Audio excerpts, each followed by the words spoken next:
皆さんこんばんは、夏目さんちのげんです。推しキャラの声優さんが出している別のキャラクターのキャラソンを聞いて自分の推しキャラだと思い込む活動をしているさやです。概念ソングで生きてるオタクってことね。概念脱法キャラソンで脱法キャラソンね。そう、そのキャラのためにその声優さんは歌ってないけど、こっちにも栄養を少し分けていただけませんかという活動をしています。本当に非推奨だよね。絶対に。こっちに来ちゃいけない。ということで、今回ですね、こちらでございます。なんて書いてあるでしょうか。ざっこりするよ。何語なんこのげんちゃんめっちゃ可愛くないか？可愛いよりムカつくが勝つ。やっぱりだから自分だとやっぱやっぱあーっていう気持ちが勝つんだよ。なんでだろうね。やっぱ自分の分身みたいな気持ちがあると。僕トモコレの島でも自分のキャラに当たり強いじゃん。いつも冷たいじゃん。このおじさんがよみたいな。これあれアリスのティーパーティーだよ。ジャパニーズティーパーティー。そう。でもさすがにアリスさやちゃんも打ち首ぞって言ってるから多分怒ってる。怒ってん。あれこれ馬券買ってきた3月買ってきました。頼まれ。これマッドマッダー。まだだって狂ったようにまだだってを言い続けるからマッドマッダーだよ。よくもまあこのカオスを詰め込めましたねという感じですけど。はい。ということで、今回こちらブランドということで、今回やっていく企画はいろいろあるけど、宣言したいことはこちら。何？インフルエンサーブランドの闇。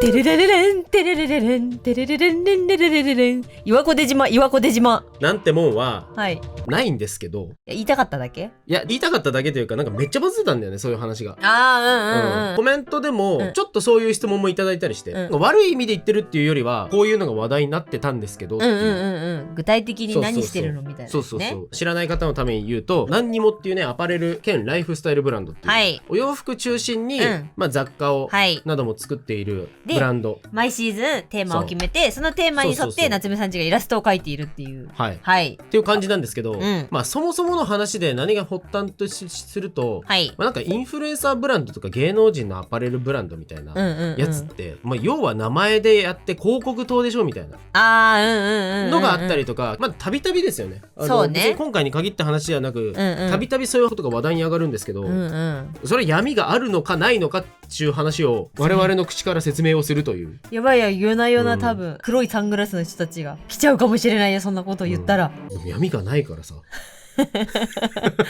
まあ夏目さんちの場合ね、でもこれ本当にごめん、これマジで、いやもしかしたら人によってはあるかもしれんよ。そうね、あるかもしれんけど、我々が関わったことのある人たちとかでそういう話は聞いたことない。でもしかしたら人によっては、本当に噂になってるみたいなことあるかもしれないけど、ことうちに関してだけ説明させてください、この場合は。そうね、闇はないです。てかなんせ絵描いちゃってるんだわ。いやまあそうね、毎回イラストを描いてるから。まずアパレルっていうか、まあいろんなものを作る前に、まずそれの大元になる絵を描きますと。でこれをどんな風に洋服に使っていきたいかっていうのは毎シーズンめっちゃ打ち合わせをしてやったりしてるので、まあそもそもその時点で、がっつり関わっていろいろやらせていただいてますっていうことなので、そこはちょっと安心していただければなと。今回ね、スプリングサマー、今一番新しく出ているやつはさやの絵がこれで、僕の絵がこれなんですけど、そもそもじゃあブランケット出しましょうよみたいな、どんなデザインにするかみたいなやつの描かれるもうデザインはもうさやのこのね、この絵から使ったり、これをうまいことデフォルメしてみようとか。そうこの絵からデザイナーさんにねデザインしていただいて、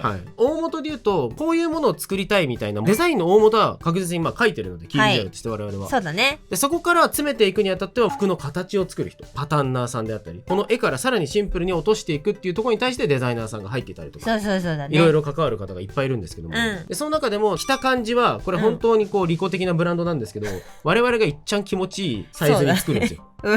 だから自分たちが一番毎日着たくなるものを作るっていうあれなので、そもそもこういうのぐらいの着た感じの服が作りたいみたいなのをもともと言うんですけど、自分を締め付けないゆるっとリラックスして着れる服がいいですっていうのがだいぶね、あったり、シルエット感に関しても絵で描いちゃったりする時もあります。結構まあそうだね、例えばこれなんかもそうですね、これ今回のこのアウター、これはここに書いてある女の子が着てるこの感じで着たいというまずベースがあって、まあ、だいぶ肩が落ちててっていうあれでね、袖のあれが太くて、フリーサイズみたいな感じでこういう風に着れるこのシルエットでも、実際作っていくにあたって、いやジャージっぽいデザインはしたいけど黄色は無理やなってなったりね、そうみんなが黄色だと着れないよねってなって、今回このね渋めのピグメント加工っていうんですけど、こういう感じのね、まあみんなが総じて着やすいし我々も普段使いしやすいみたいなデザインに落とし込んだりとか、ポケットに未確認生命体はちょっと入れらなかったな、これな。そう本当は入れる予定だったの。いや本当はね、ポケに手入れたらぐちゃっつってうわーってなるようなね仕掛けが欲しかったね。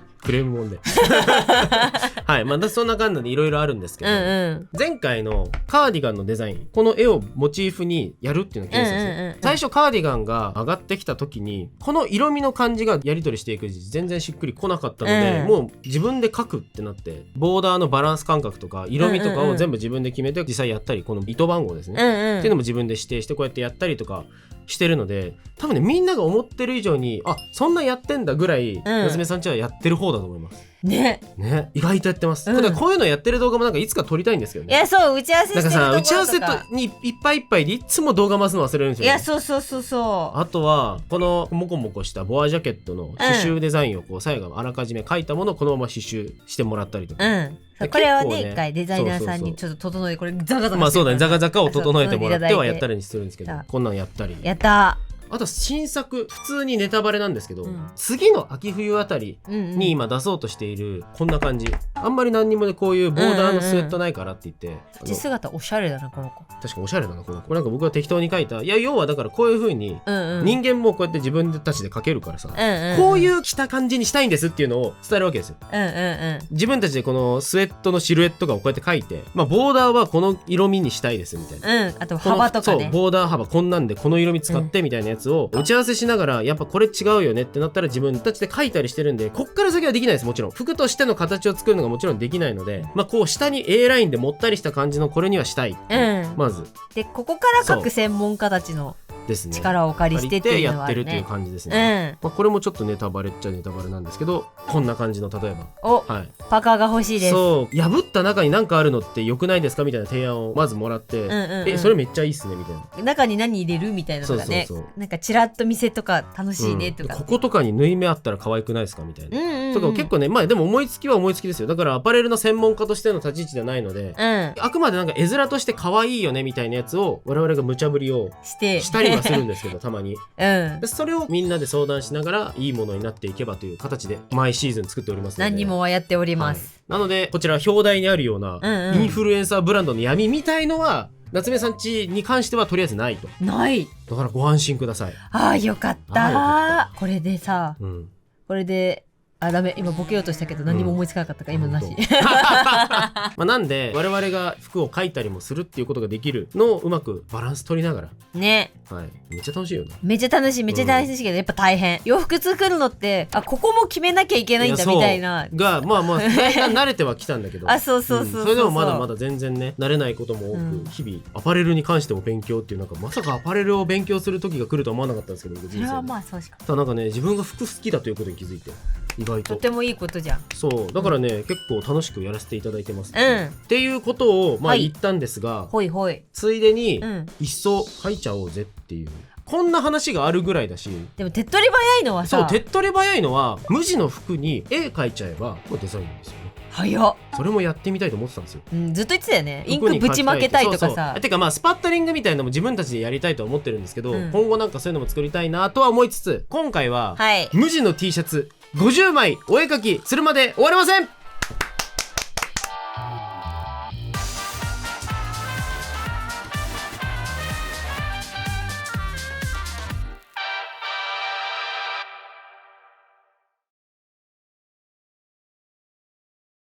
一周回って闇では、まあ闇だねこれは、これは私たちが抱える闇ではだから、この後、我々は大量に T シャツがある場所に行き T シャツにお絵描きやっていきたいと思います。すごい導入。ちょうどよかったんだ。ジェットコースター導入じゃなかった今どうも皆さんこんにちは、夏目さんちのゲンです。1582回目のさやです。初めて会ったと思ったでしょ。もう1582回目の第1部なんです。何回やってもゲンさんが救えねえんだ。何かあるんだ。ということで、はい、とりあえずここに T シャツがあるということは、ここに我々今からお絵描きするんですけども、なんとですね、この T シャツ、今から明日にかけて、2人合わせて50枚描かなきゃいけないんですよ。何を言ってるの？そして50枚描いた後、何をするかというと、抽選販売があります。はい。落書き原画 T シャツを、今から50枚作るんですけど、いけるのかっていう。毎回またライブペイント怪しい。また俺たちは自分たちに何かを貸さないと絵が描けない。ということで、結構ね、たくさんしすぎると、はい。1枚も終わらなくなるので、早速描いていきたいと思います。よろしくお願いします。お願いします。レッツゴー。何するんだっけ？絵描くんです。そっか。ただ、ちょっとあまりにもね、皆さんにお届けするものだから、下書きを大量にするわけにもいかないということで、今回ほぼ一発にいくんですけど、になっちゃうから、さすがに怖いから、さすがにこうやって、ちょっと下書きみたいなものをこうやってトレースをしようかなと。これ iPad がね、すっごい便利で、しっかり T シャツを描くように設計されてるんです。ってことにね、昨日の夜気づいた。これじゃんってなった。ギリギリだよね、いつでも私たちは。よし、行こうぜ行こうぜ。どこに？緊張する、こんな。だってこんな白い T シャツにいきなり描いたら緊張するじゃん。そう。やっぱりだって急にプールに入ったら心臓止まっちゃうからさ、足湯から始めたい。そうすると20枚と30枚になる可能性がある。そのさやさんとげんさんって差があるんだ。あるあるある。これは緊張するの。すごいね、なんかね、下書きだねこれはっていう感じの用意してきたんですよ。ほら、ハゲ。一部一枚でもギリ間に合わない。なのにさやさんこんなに油売ってるんですよ。なんか珍しく油売ってるって表現が正しい。ね。でも実は原画販売って初めて。そうそう。なんで最初これなんだろう。一番ね、なんかカスタマイズみたいな感じで。何かのカスタムから始まってるような気がするので。ね、第一部って感じだよね。本当に。皆さんが書いてないのが第一部。でも全然助けて。よく見て。全然書けてないよ。どうするの？助けて。これ一部一枚じゃないのか。まずいね。ちょっと待って、今髪の毛のさ。すごい言うんですけど、今朝までの予定は100枚の予定でした。けど、でも皆さんに仮にも販売するのに100枚かけるわけないだろうって、そのクオリティのものが。じゃあ半分だなってなったんですけど、抽選販売30名ってなったらさせてください。あ、終わんなかったんだなって。助けて。でもね、T シャツはいっぱいあるんで、好きなだけ持ってってください。持ってきたい。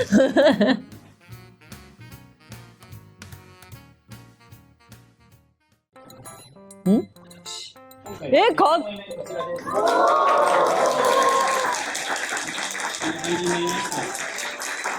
こんな感じでね、今回は書いていきたいと思います。まだ終わらないので、続き1個だけ書くんですけど。うそ、期末テスト勉強しないって約束したのに。ちょっと性質が違う。紫オレンジめっちゃいい。かわいい。オレンジっていう色が好き。オレンジもきっとお前のこと好きだよ。よかったね。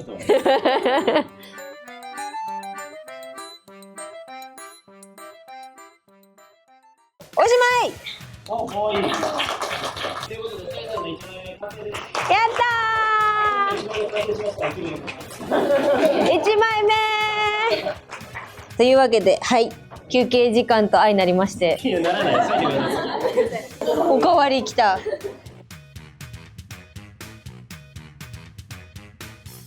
とりあえず、2枚目こんな感じでいきます。やばー、やばい、ゲンさん45枚のサイさん5枚になる。終わるかな。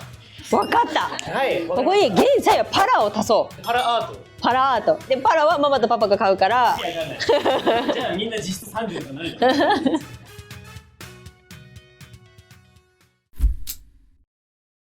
結構たびたびやってるので、この中にいる一人を当てるゲーム。あ、そうそうそう。さやさんに突然始めるんでやってみてください。いいよ。じゃあこの後100円油田のコラボカフェに行く予定がある人。あ、なんだ、私だけか。あなたで一人。私だけだったか。でもさ、今日行っちゃうと3回目になっちゃうからさ。まず今日行く選択肢があるのが昼休憩で行こうとしてる。だってまだコースター出てないからさ。そうなんだよ。さやの欲しいね、推しキャラのコースターを聞くためにお腹チャポチャポにされたんですよ。そう。現在もう一杯ぐらいいけるよねっつって注文して。お宅のコラボカフェあるあるみたいそうそう。コラボカフェって楽しいよね。娘さんちもいつかやりたいですよね。ね、ゲンさんの人肉メンチカツ。ゲンバーグ。ゲンバーグだ。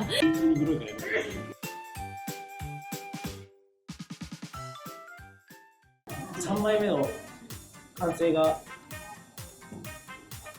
今ちょっとクイズ完成です。嫌なり見せて。おお上手。はなちゃん言う言い方とか。でも終わったお、最後2枚目終わったやったぜ。よかったいいペースだ。ああ、いいペースだ。はいね、完成すると雰囲気なっちゃう。やってる時間ないですよ実は。してますけどね。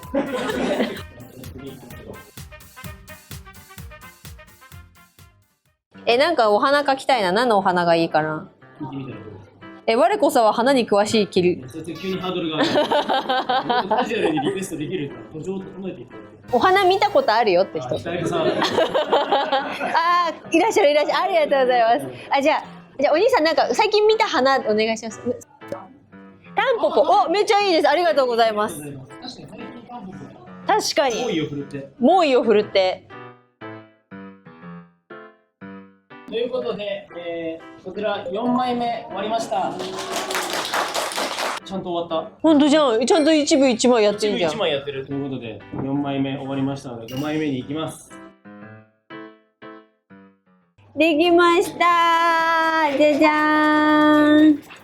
だいぶ色が入ってますね、これ。続け第5部で半分になっちゃうんだよ。もう認められません。今回は2日あるからって安心してるけど、ね。ケンさん重くない？待って、さやさんとの交互がついに途絶えてる。途絶えてる。ちょっと歴史修正して。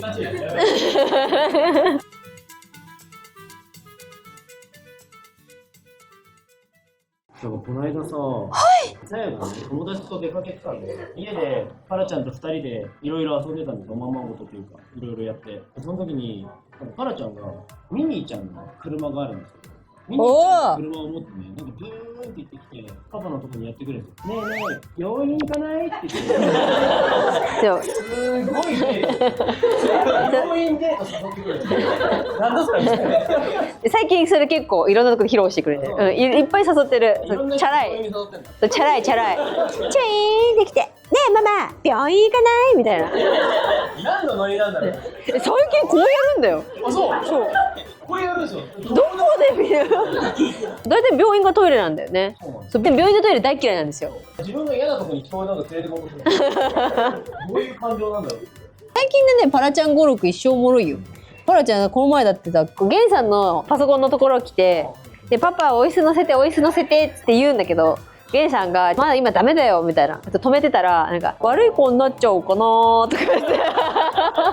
悪い子になっちゃおうかなじゃない。なんだっけ？悪い子しちゃおうかな。あ、悪い。俺びっくりしたよね。はい、ということで、置いてかないで。5枚目終わりました。置いてかないで。ゲンさやゲンさやゲンゲンさやゲン。じゃあ次いきますか。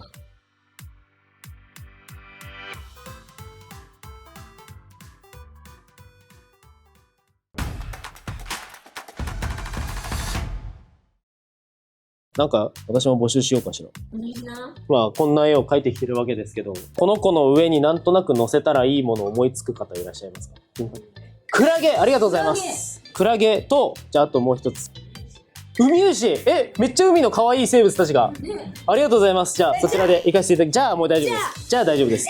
何ですか？やっぱりこういう時はあれを言わないといけないかな。モンサンミッション。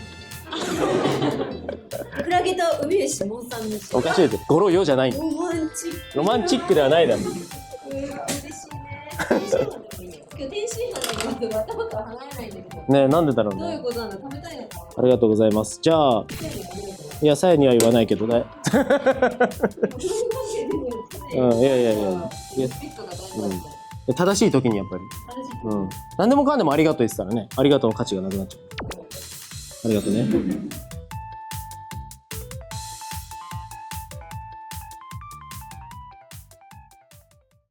だいぶ増えてきた。もうこれ以上書かないで、ケンさん。私を置いていかないで。でもさ、実際問題、今日と明日で25枚でしょ？今日 12.5 枚書けばいいんだ。今何枚？待って、数えてみる。1、2、3、4、5、6、7、8、9。10枚目か。だからあと3枚ちょい書けば25枚の半分にいくと。頑張るか。湯婆婆も思わず抱きしめちゃうよ。そう。湯婆婆が抱きしめちゃうんだ。逆に怖いね。確かに。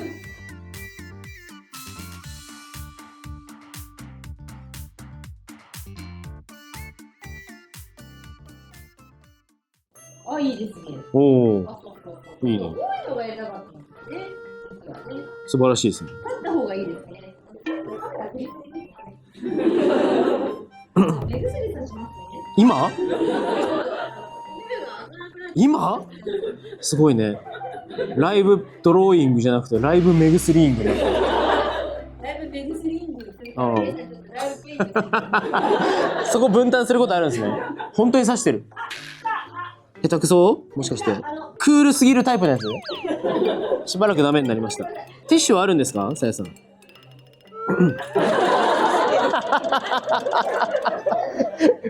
絵を描け。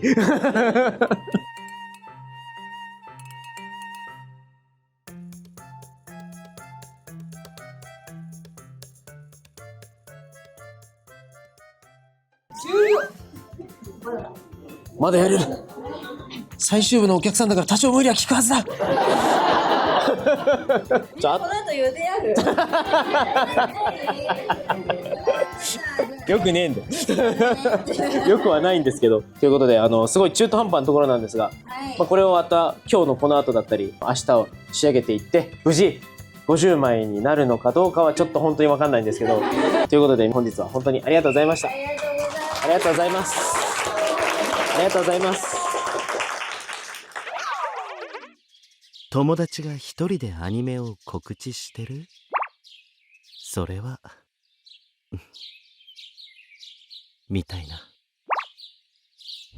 どこつらかっこかり。ありがとうございます。はい。ということで、改めまして、大輝の皆様よろしくお願いします。よろしくお願いします。ベリーホットな話題。そう。いやね、今日2日目じゃないですか。夏目さん実はこの辺に眠らない街六本木、違う六本木の近くにお泊まりさせてもらったんですよ。ケイさんがなんか夜お風呂入って、昨日ね、そう昨日の話で。そうそうで、ホテルでなんかだらーっと携帯いじったらゲイさんがなんかお風呂場の方からみたいな声がなんか漏れてくるの。なんか何してんのかなと思ったら、なんか「さや大変なんだけど」っつってガチャって風呂場から出てきたことあったら、なんかマッキンキンのマスク顔中に貼り付けて、なんかしかもパンイチでなんかみたいな、こんな音が出てきてびっくりしたんだよ。さやがベッドとかさ、そう。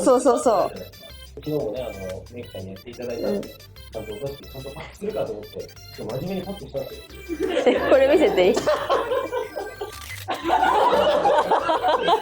マッキンキンのフェイスシートで。これがさ、パンイチでさ、急に風呂場からだから女体が仕上がってないプロレスラーみたいな。なんでお前しかもそんな誇らしげなんだよと思って。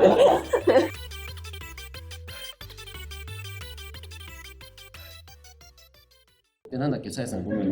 続けて。夏目さんとライブペイントが初めての方がいらっしゃって。嬉しい。今日いかになんかこうトンチンカンなことをしてても、ライブペイントはこういうものだというインプリンティングができるので、私は間違っていない。ポジティブなの、さやさんだって。たまにはそういう一面も見せないと。無理してたんで、さやさん。全然無理しない。なぜなら私にはカルシウム&マグネシウムがあるから。今日も飲んできた。もしかしてまだそこにあるんだよ。あるよ。これディアナチュラ。カルシウム、マグネシウム。案件じゃないよ。みんなもびっくりだよな。せめてアパレルをお勧めしてほしいよね。今回これがいいんですよみたいなね話聞きたいじゃないですか。ディアナチュラルですね。いやそうさ、僕らは正解に引いて。今日大丈夫？10部までいける？この適当さで10部まで乗り切れるか。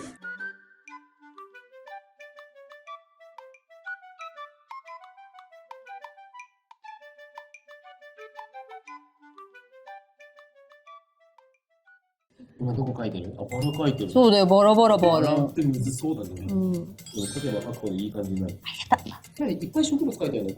じゃあ今回違う、植物がテーマなの、私の中で。そう。初めてアップされたテーマ。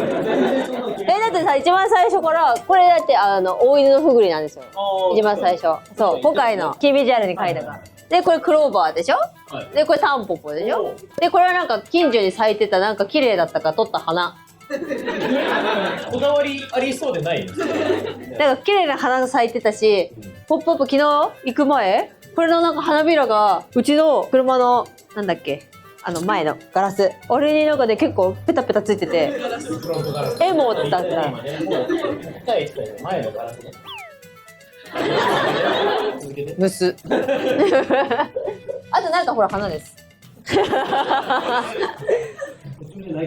私は今フィリピンにいます。フィリピンにいます。同窓会には行けません。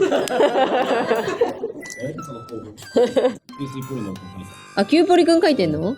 間違ったら許さない。でもね、さやさんがね、資料を見ること許さないんですよ。なんかあなただけのキューポリくんを。さやさんのその何も知らないで書く退場された見たいって間違えたら怒るって。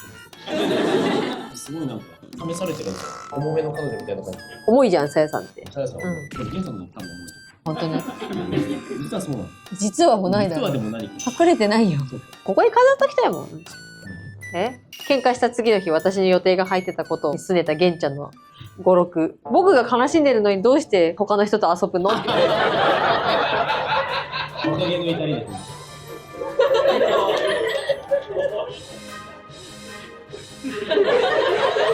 あと次ばっかとか言わないの。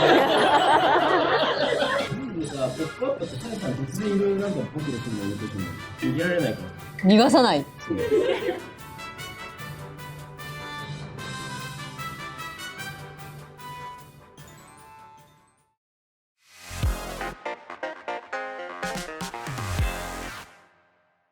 私 WBC の時にベベがさ、ちょっと今日これだけ一回見せてって言ってて、なんかそうベベがすごい気にしてるから試しに私も一緒に見ようって見たらすごかったんだよ。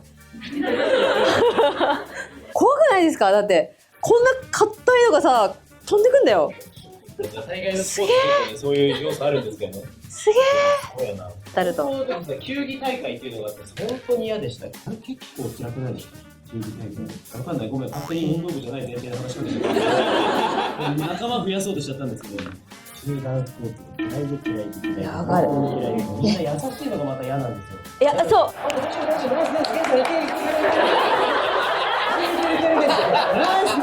ナイスじゃねえだろ今。すっごい空間が苦手で、いや優しいの嬉しい。めっちゃわかるよ。あるよ。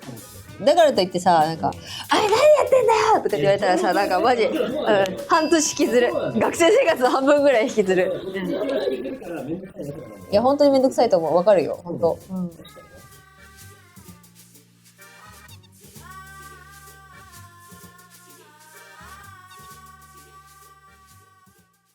そうだ、でもね、この話しようと思ってさ。なんかあるんですか？なんだっけ、ちょっと待ってね、今ダウンロードしてくるから。なんで今話し始めた今。ちょっと待って。いや、そう、違うの。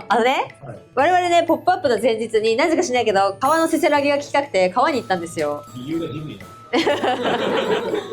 養老渓谷っていう千葉県にね、あるね。そう、端的に言うと川なんだけど、そこに、京都とかにかかってさ、こういうさ、赤いさ、橋がかかってて、こんなのあったらさ、渡りたいのがさ、人の情ってものじゃないですか。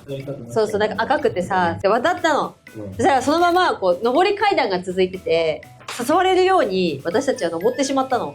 思ったよりはるかに高くて、そうなんですよ。ポップアップの前日だっつってんのに、いやでその登った先にねお寺があって、でそこが立身出世のご利益がある場所だったんですよ。すごい入ったの。そうだからね、そこでおみくじ引いて絵馬書いてきました。ここでこんなに来らなくてもいいのにって思うぐらい、ちょっとなんか絵馬にしては凝ったやつ書いてるんだいですぶ祈ってきたよ。だいぶ祈ってきた。登山が苦じゃない方はよかったら養老渓谷の上の方にねあるお寺に千葉はいいとこなんでねって、いろんないいところをさこうついでに進めとくっていう。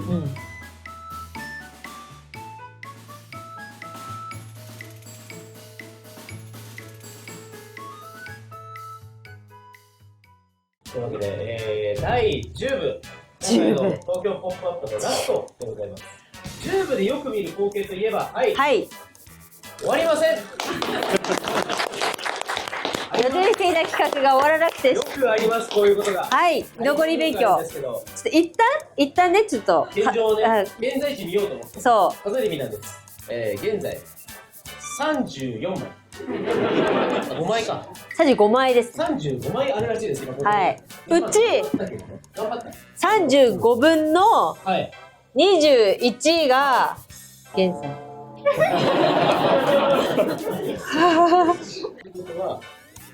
引き算すな。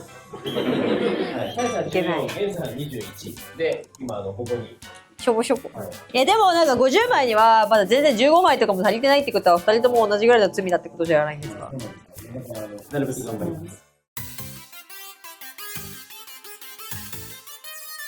とりあえず、こちら終わりました。わあ終わってる。こんな感じになりました。終わるな。22枚目でございます。やめて。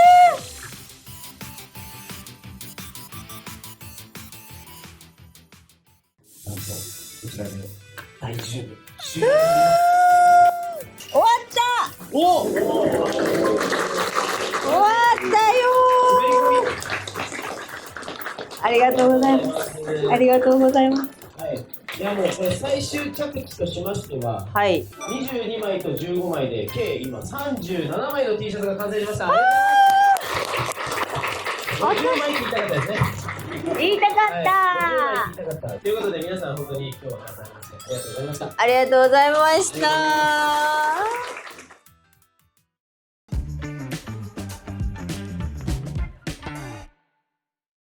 はい、まあ今皆さんに見ていただいた通りのことが起きてるんですけども、50枚終わりませんでした。いやーラッタッパーどうする？誰生贄に捧げる？終わるまで書きたかったよ、そりゃ。2日あっても終わんなかったもん。でもさ、よく考えたら終わるわけないんだよね。なんで2日で終わると思ったんだろう。いやもう本当だよね。でもあと2枚だよ、僕。でもさ、その掛け5だよ。だからほぼ2枚だよ。意味わかんない。掛け5ってでかいだろ。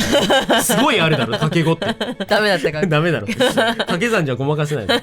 さやさん残り10枚。で、僕はあと2枚。この後、はい、ちゃんとね、50枚にしましょう。はい、ちゃんと50枚書くので、はい、皆さんぜひね、これがまた抽選販売始まるタイミングがきっと来ると思うので、はい、何卒その時は興味があれば見ていただければと思います。思います。はい、別になんかインフルエンサーブランドの闇を我々はそんなことをしてないですよっていう安心させるためにやりたかった企画ではないんですけど、いやまあそうだね。たまたまなんかそういう内容と被ったので、何個もアパレルの動画出すよりは、まあ、いっぺんに言うかみたいな気持ちで撮っちゃったんだけど、はい。まあこんなことも自由にやってるブランドだよということも、まあ確かに、うまいですね。まあ皆さん今後も何もよろしくお願いします。よろしくお願いします。はい。ということで追加で描いたイラストも含めてこんな感じで本当にたくさんの T シャツを描きましたので、はい。はい。夏目さんちの落書き原画 T シャツご興味ある方はぜひ概要欄からねお申し込みしてみてください。どうぞよろしくお願いします。いやでも楽しかったわ。いや楽しかった、めっちゃ嬉しい。あの並び見たのすごい嬉しい。ね、ずらーってねこの並びすごい良かったね。いや良かった。すごい圧巻でした。すごい頑張ったなっていう気持ちになりましたね。ね。